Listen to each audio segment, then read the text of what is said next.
but the crew coordination. So my first fleet bombardier navigator, I'll name him. His name's Chris Sato. He's works at Apple, pretty high up, MIT grad. Awesome. I think computer engineering. He's scary smart. So Chris could really work. As a matter of fact, all the guys I flew with, so there's another guy, Matt, who also worked at Apple, who's now at SAP. We did our first night traps together. The bond between us, I mean, it's one of those things that you're never going to forget. But Chris and I, when we started flying together, and we were actually the most junior crew in the squadron, we'd spent a lot of time training, and Chris was amazing at how he could work the system. One, because he was extremely brilliant, and he had that inquisitive mind of, we could do all these different things, and there's all these degradation modes. But we spent a lot of time to see how good we could actually get, and it's, you almost talk in partials. So as the BN is looking at his radar scope, Chris would say, I've got rising terrain. That's just what they say, showing rising terrain at 12 miles. And I'd see the little bump and I'd say, got it. This is going to go to your question on the autonomy and how you work with two heads. Yes. So when you first get together, the interaction, it's almost like you have to rehearse it. You have to know, and you talk in full sentences. The more and more we fly together, Chris could go, I'm showing, and he'd get like rising out. And before he finished, I'd say, I've got it. So you end up starting to talk in partials because I have to trust him. Like, I mean, I can have no doubt that he knows how to do his job, because I'm literally looking at this little scope that's not giving me this continuous picture of that mountain moving. Remember, the mountain's here, and then it's going to pop up here, and then it's going to pop up here, because there's gaps in the coverage on how the system was set up. Remember, it's an analog system, to where he is telling me, like, I can't see all the way to the left, and he's got a wider scope on the radar, but my screen doesn't show that.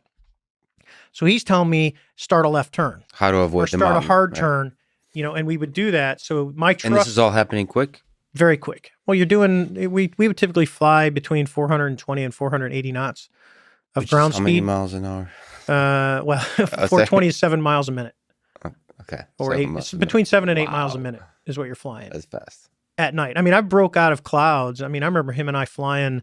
We were on its IR, it's called an IR route, an instrument route that's low. They're all around the country. There's the IR 344 that we used to fly, which would coast in off of Oregon. You'd fly from the land, you go out over the ocean, turn around, and then you could practice actually coming in on a coastline. And we were flying, and we ended up in the clouds. Keep in mind, we're between 500 and 1,000 feet in the mountains, and we're in the clouds. Like, you can't see anything. And I had to turn off our red lights that flash. They're called the anti-collision lights. Mm-hmm. Because it was reflecting off the clouds, and it starts to bother you. It just gets annoying. So I turned it off, and we're flying. We break out of that coastal marine layer, and poof, we break out. And it's a decent night. And this is right by Mount St. Helens. This is kind of where we're coming in. So we're coming in from the east, and we're just north of Mount St. Helens is where the route goes. And you look up, because you can kind of see the silhouette of this mountain that's right next to you. But you're flying along. You're just like, you got to trust. And you can see houses. You can see the lights. They're above you. We're literally below people's houses flying down these valleys and stuff. So just incredible experience. So when you take that and then you move into an F-18F. So now we're into modern technology that was actually built in this century. And you're flying. So now, the Wizzo is behind us, and we're not doing those night low levels, but that same type of crew coordination that has to happen, because what you're doing is you're sharing the load. So most of the communications that go out of the airplane, the Wizzo does all the talking. He uses his feet. That's the weapon systems operator in the back of an F-18F. So he's going to run, the radar kind of runs itself now, but we have a situational awareness display, and it's linked to all the other airplanes. Just out of curiosity, what's the situational awareness display? Because that term comes up a lot. Think of it as a God's eye view. So if you have the back of the Super Hornet the Block 2s has about an 8x10 display for the Wizzos, that they can look at. The pilot's is smaller. It's down between it's a 6x6 between his legs, and they're getting ready to redesign that. Boeing is. But when you look, it'd be like if you put your airplane and you're looking down. So all the stuff, like if your radar's seeing bad guys out in front of you, it'd be like looking down going, oh, I'm right here. And no, there's bad guys out here.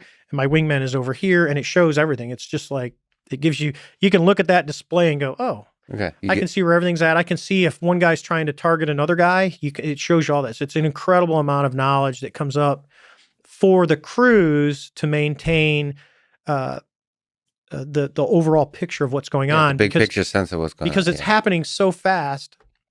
And this is that autonomy piece. This is the third brain. So we're all looking at it, and the third brain is doing fusion.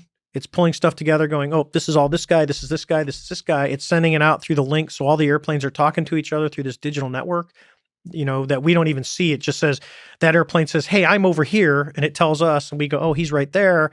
And then we can go, his airplane says, oh, I'm looking at this airplane, this bad guy. And it shows us, oh, he's over there and he's looking at this guy. I mean, it's an incredible amount of visual intake, because your eye, you can hear a lot, but when you look down at stuff, it's all, you can solve the picture really quick. The third